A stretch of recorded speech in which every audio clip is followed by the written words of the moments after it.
Olá, vamos falar de investimentos. Então, vamos trazer para vocês aqui mais uma empresa para que a gente possa conhecer da sua história, da sua trajetória e principalmente da sua situação econômica e financeira. E essa empresa que nós vamos retratar hoje, além de retratar como investimento, vamos também retratar como uma aula de empreendedorismo, né? Alguém que vem do nada e consegue construir um patrimônio. Então é muito interessante como a gente observando aqui os empreendedores brasileiros, né, que do nada eles conseguem transformar tudo isso aqui num patrimônio, né, num império, né, e aí nós vamos retratar essa história para vocês. E quem até indicou essa história para que a gente pudesse retratar e essa empresa para que a gente pudesse analisar é meu grande amigo lá de São Paulo, Iane Vasp. Grande Iane Vasp, muito obrigado aí pela participação, pela sugestão e muito obrigado por estar sempre presente aqui no canal, aí mandando as suas mensagens que acabam servindo como um incentivo para que a gente possa continuar o nosso trabalho aqui. De coração mesmo, muito obrigado, Iane. Mas caso vocês também queiram outras empresas, é fácil, basta entrar aqui, ó, canal Silas Negraf, e aproveita lá, além da sua sugestão, faz a sua inscrição, dá o like, ative a sinetinha das notificações para estar sempre recebendo as informações que nós vamos disponibilizando aqui para vocês. E a questão da história, que a gente sempre procura retratar aqui junto com a análise dos balanços da empresa, é porque a história, ela mostra como que é o comportamento da empresa, como que a empresa vem desempenhando o seu papel. E através da história, a gente já começa a ter uma previsibilidade também do que será o futuro dessa empresa. E tudo aquilo que acontece na história se reflete nos números. Então é muito importante também termos uma noção do que é a empresa, da onde ela vem, para onde ela vai, como que é feita a gestão dessa empresa. Então é muito fundamental para quem pretende também investir em ações ou para quem já está investindo em ações. E a empresa indicada pelo Iane Vasp é justamente a Marfrig Global Foods S.A., que é um dos gigantes aí do setor de alimentos aqui do Brasil. Mas para que a gente possa contar essa história, a gente vai ter que voltar no tempo. Lá em 1986, imagina um menino com menos de 16 anos, o Marcos Molina dos Santos. O Marcos Molina dos Santos ajudava o pai, que o pai tinha um açougue lá na cidade de Mogi Guaçu, em São Paulo. E o avô dele também já teve açougue, etc. Então, um menino que conviveu, né, no meio de açougue. E aí, daí na sequência, com 16 anos de idade, ele resolveu empreender, né? Resolveu criar o seu próprio negócio. Daí o que ele fazia? Pegava os miúdos de carne, né, e saía vendendo ali na cidade de Mogi Guaçu. Daí na sequência a coisa foi crescendo, começou a vender também em Campinas. E aí vai mais um pouco, começa a vender em São Paulo. Até que chega num determinado momento que ele se transfere para São Paulo e arrenda um entreposto de um frigorífico que existia em São Paulo e passa não só a vender miúdos, mas também vender carnes nobres para restaurantes e para cozinhas industriais. E aí então começa todo o processo do Marcos Molina dos Santos. No ano de 2000, aí ele já vai ampliando mais ainda a sua atividade com o arrendamento de um frigorífico lá em Bataguaçu, no Mato Grosso do Sul. O frigorífico é Santa Marina. E a partir desse momento também, aí o nome da empresa passa a ser Marfrig. Então, a partir de 2000, passa a usar o nome de Marfrig. No ano de 2003, aí ele também adquire mais um frigorífico lá no Mato Grosso, que é o Tangará da Serra. E em 2004, aí ele arrenda mais um frigorífico também lá no Mato Grosso, o frigorífico Amambaí. E aí a coisa começa a crescer cada vez mais. No ano de 2006, ele faz uma captação de recursos e aplica esses recursos na ampliação. E aí começa a comprar diversos outros frigoríficos, começa a ampliar toda a atividade da empresa, inclusive fora do Brasil, indo também para a Argentina, indo para o Chile e indo também para o Uruguai. Agora a Marfrig não é mais apenas brasileira, ela já tem uma presença na Argentina, no Chile e no Uruguai. No ano de 2007, aí faz o IPO, transforma a empresa numa sociedade anônima de capital aberto e aí segue com uma série de aquisições, tanto no Brasil quanto também na América Latina. E aí, na sequência, também ele inicia a sua atividade também no setor de suínos, porque até então era só em bovinos, agora passa a atuar também com o setor de suínos. No ano de 2008, daí vai também para o setor de aves, ao comprar a da Granja, né? E aí, a partir desse momento, além de bovinos, suínos, agora também trabalhando com aves. Em 2009, adquire a Seara. Então, a Seara, por um determinado período, pertenceu à Marfrig. Aí, no ano de 2017, ele acaba se desfazendo também da Seara. Em 2010, aí ele compra uma gigante americana lá, a Keystone Foods também, e aí entra também no mercado norte-americano. Só que daí, na sequência também, no ano de 2017, acaba repassando a Keystone, tanto é que a gente vai ver no balanço lá, aparece a venda da Keystone, a gente vai analisar isso aí também. E agora, mais recentemente, no ano de 2021, eles adquirem 31% da BRF, da Sadia e Perdigão. Então, hoje, 31% da Sadia e Perdigão, que é a BRF, hoje também pertence à Marfrig. Há que se destacar também toda essa história aqui, também um laço familiar, né? Porque além de toda a história de empreendedorismo do Marcos, mas ele tinha também uma pessoa junto com ele que sempre o auxiliou em todo esse processo, que era a sua esposa, a Márcia, né? Então a Márcia sempre foi o braço direito do Marcos ali, na hora de fazer uma aquisição, na hora de conhecer um outro frigorífico, para investir no outro frigorífico, sempre era ele junto com a esposa, então também a questão familiar que está envolvida na história da Marfrig. Mas para que a gente possa ver o que é a Marfrig através dos números, trouxe para vocês os balanços de 2018, 2019 e 2020 e também as informações mais recentes agora de setembro do ano de 2021. Então, vamos aos números. Bem, aqui estamos então com a análise das demonstrações contábeis da Marfrig Global Foods S.A. referentes aos exercícios de 2018, 2019 e 2020 e também as informações agora do dia 30 de setembro do ano de 2021. Começando pelo ano de 2018, para entendermos o que é a Marfrig através dos seus números, ela tinha um ativo total de 26 bilhões 504 milhões de reais, que é tudo aquilo que está dentro do seu patrimônio. E esse valor total ele é dividido aqui em capital fixo, né, o ativo não circulante, e o capital de giro, que é o ativo circulante. E dentro do ativo circulante nós temos aqui em 2018 11 bilhões 762 milhões, que representava 44,4% de tudo que a empresa possuía. E esse capital de giro ele é dividido em caixa equivalente, 7 bilhões 191 milhões, é quanto a empresa tinha de dinheiro em caixa no ano de 2018. 1 bilhão 243 milhões em contas a receber, 1 bilhão 822 milhões em estoques. E por que a importância do capital de giro? Que são esses recursos que fazem com que todo o capital fixo se movimente e gere receita. Então, de nada adianta a empresa ter máquinas e equipamentos e não ter dinheiro para comprar matéria-prima, não ter dinheiro para vender a prazo ou para poder se movimentar. Então, é a importância de se ter um capital de giro suficiente para poder movimentar toda a sua estrutura. No ano de 2019, o ativo total pula para 31 bilhões 572 milhões e o capital de giro agora vai para 14 bilhões 420, com 45,7% de representatividade.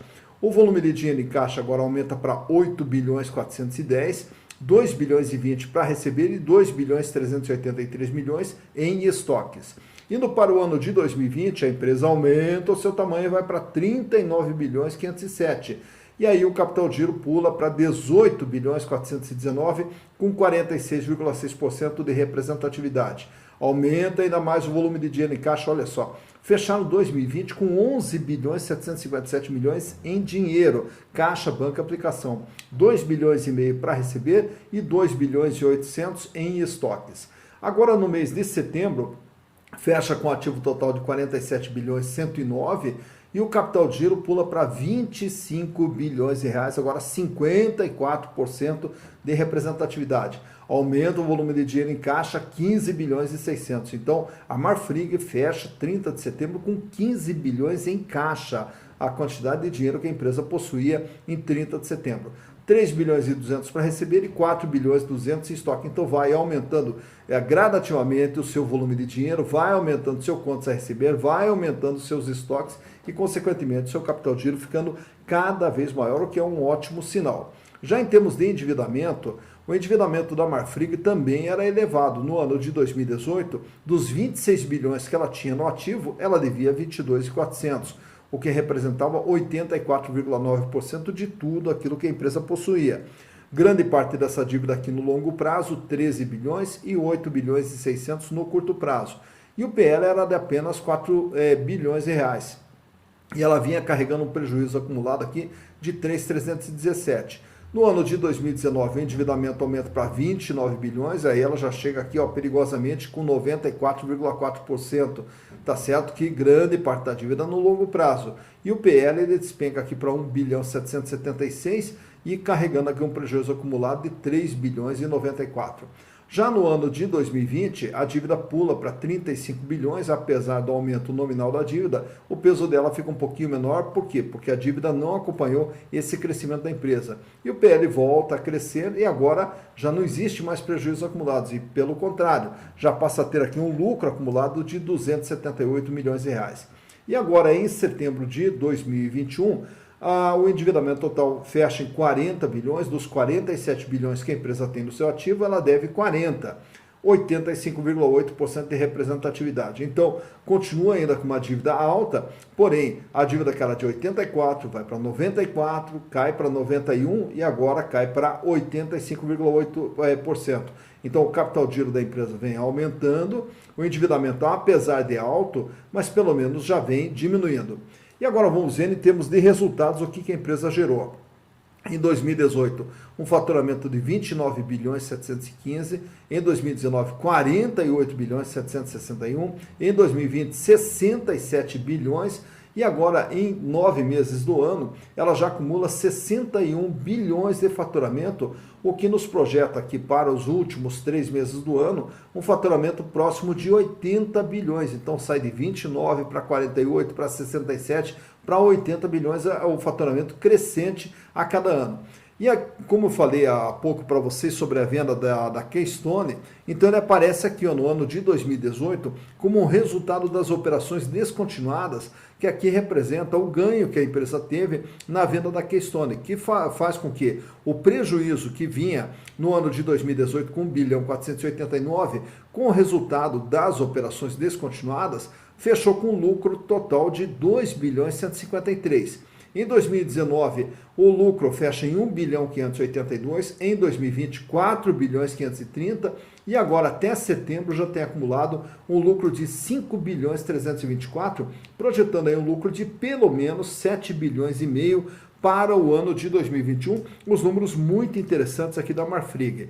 Apesar que, claro, ainda saliento aqui o endividamento que continua alto, mas a gente já percebe que a empresa ela vem melhorando seu capital de giro, vem diminuindo o seu endividamento, aumentando o seu faturamento e, consequentemente, também aumentando seus lucros. Para que a gente possa ver mais de perto como que está a situação da Marfrig, trago para vocês aqui alguns gráficos, começando aqui pelos índices de liquidez, que mede a capacidade de pagamento e a folga financeira da empresa.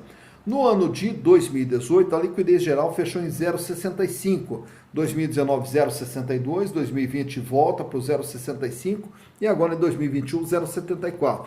Isso quer dizer, para cada R$1 de dívida que a empresa terá que pagar, ela só dispõe de 74 centavos, razão pela qual mostra que na liquidez geral, na capacidade de pagamento de longo prazo, a empresa ainda não está bem. Já na liquidez corrente, que mede o curto prazo, só no ano, se ela consegue pagar suas dívidas ou não, ele sai com índice de 1,36, permanece estável em 1,36, no ano de 2020 recua um pouquinho ali para 1,33 e agora fecha com 1,54. Isso quer dizer, para cada R$1 de dívida que ela terá que pagar no ano, ela dispõe de R$1,54. Paga e sobra, mostra uma folga financeira no curto prazo, porém a liquidez geral mostra que no longo prazo ainda não está com essa folga. Até em função do autoendividamento. O autoendividamento que a gente vê nesse outro gráfico agora. O endividamento que sai de 84,8 sobe para 94,4, dá uma pequena recuo ali para 91,1 e agora fecha com 85,8%. Quer dizer, de tudo que a empresa tem, ela deve 85,8%. Já nos índices de rentabilidade, que vão medir o quanto que a empresa ganha em relação ao que ela vende, em relação ao que ela investe, em relação ao acionista, então começamos ali pela margem líquida, quanto que ela ganha em relação ao que ela vende. No ano de 2018, a margem líquida fechou em 7,2%, em 2019, 3,2%, 2020, 6,7% e agora 2021, 8,6%. Isso quer dizer, de tudo que a empresa vende, ela ganha líquido limpo 8,6%. Já na rentabilidade do ativo, as outras 3 barrinhas que nós temos ali, mede o quanto ela ganha em relação ao investimento feito dentro da atividade. Quando se fala de investimento na atividade, quando você coloca bens e direitos dentro do seu ativo, quando se coloca componentes dentro do seu ativo, a ideia é que esses componentes tragam resultado. Então, a rentabilidade do ativo mede esse resultado. Ele sai com 8,1% em 2018, 5% em 2019 e 11,5% em 2020. Isso quer dizer, em relação a todo o investimento feito dentro da empresa, ela consegue gerar um ganho de 11,5%. E fechando esses índices ali, daí tem aquelas barras que foram lá para o céu, né? As barras maiores ali que medem a rentabilidade do patrimônio líquido. O acionista que tinha ações da empresa nesses respectivos anos, quanto que ele ganhou através dos lucros gerados pela companhia? 53,6% em 2018, uma rentabilidade altíssima. 89% em 2019, mais alta ainda. E agora, olha só, em 2020, os acionistas tiveram um ganho através dos lucros gerados pela empresa de 128,9%. E por que isso aí? Porque o lucro é muito maior do que o patrimônio líquido, porque como a gente viu há pouco, o PL da empresa era de 3 bilhões e meio, quer dizer, tudo que os acionistas tinham dentro da empresa valia 3 bilhões e meio. E só em um ano, em 2020, ganharam 4 bilhões e 530. Então, em relação ao investimento feito pelo acionista, eles tiveram um ganho de 128,9%. Já que estamos falando de acionista, também nesse outro quadrinho, eu trago para vocês aqui mais algumas informações. Começando ali, pelo lucro por ação. O lucro por ação, cada ação da Marfrig gerou um ganho de R$ 7,03. Então, cada ação que o acionista possui da empresa teve um ganho de 7,03, R$ 7,03. Também trago ali o dividendos por ação, ou quanto cada acionista teve de ganhos através de dividendos. R$ 1,60 agora no ano de 2021. Então, nesse ano de 2021, cada acionista já recebeu R$ 1,60 para cada ação que ele possuía da empresa. E também tem ali a relação PIL, preço barra lucro. O que quer dizer essa relação PIL? É quanto tempo o acionista vai ter, através dos lucros, para ter o retorno do capital investido. Então, se comprar uma ação da Marfrig, em quanto tempo eu vou ter o retorno através dos lucros gerados pela companhia? 2,96, isso quer dizer praticamente 3 anos. Então, se comprar uma ação da Marfrig, em 3 anos, você vai ter o retorno através dos lucros gerados pela companhia. Esse PL, ele também é uma medida se uma ação é cara ou se uma ação é barata, porque entende-se que uma ação ela é barata ou ela é cara dependendo do tempo de retorno. Quanto menor for o tempo de retorno, mais barata é a ação. Quanto maior for o tempo de retorno, mais cara é a ação. E falando em ação, vamos também ver aqui como que a ação da Marfrig vem se comportando ao longo desses últimos 5 anos. Então eu trouxe aqui para vocês, nesse outro gráfico, que você pode buscar lá no Google mesmo, só digitando o ticket da ação, MRFG3, e aí nós temos aqui uma projeção para dos últimos 5 anos. Começando lá pelo final de 2016, no comecinho ali do nosso gráfico, a ação estava valendo em valor de mercado R$ 6,20 aproximadamente. E aí ela veio se arrastando ali entre R$ 6 e R$ 7 durante todo o ano de 2017 até 2018. Em 2018 ensaiou uma elevaçãozinha ali, começou a trabalhar no patamar de R$ 8, só que retornou lá para os R$ 5, R$ 6 durante todo, até a metade do ano de 2019.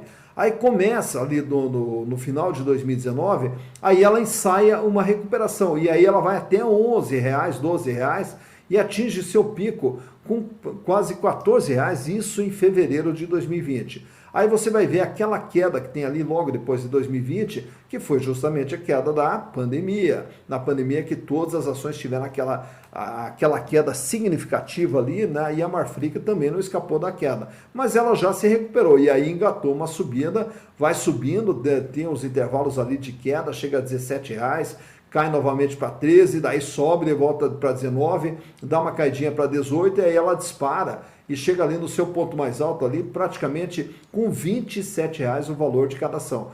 E aí, como todas as ações agora no Brasil tiveram essa queda, ela também acabou tendo uma queda. E na última cotação que nós temos aqui, do dia 8 de dezembro, quando nós gravamos esse vídeo, o valor de mercado da ação estava cotado em torno de R$ 22,30 aproximadamente. Então, girando nesse patamar, está aí o comportamento da ação da Marfrig.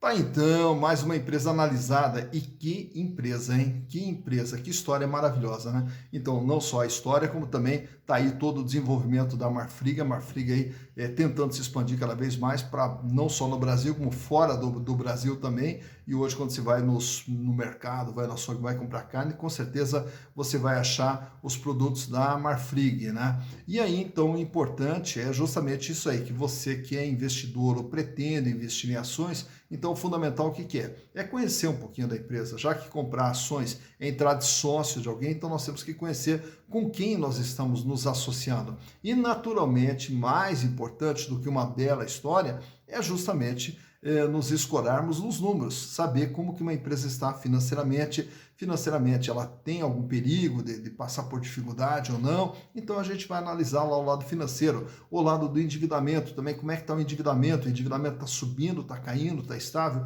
enfim, até porque o endividamento é outra causa de morte das empresas, já que o endividamento sufoca, né?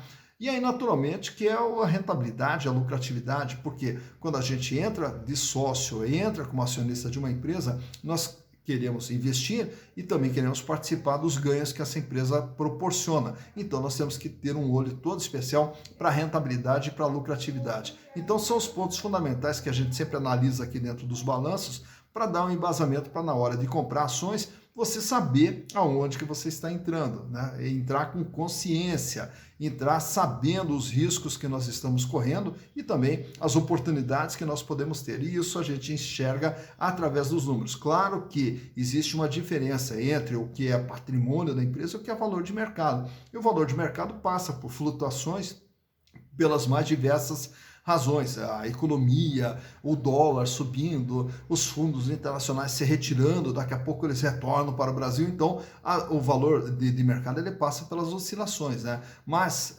o importante é que se a empresa está numa situação sólida, uma situação consistente, né? Então todas essas flutuações com o tempo acabam se corrigindo, né? Então o importante é isso aí, na hora de investir, investir com consciência. Dito isso, bons investimentos para vocês.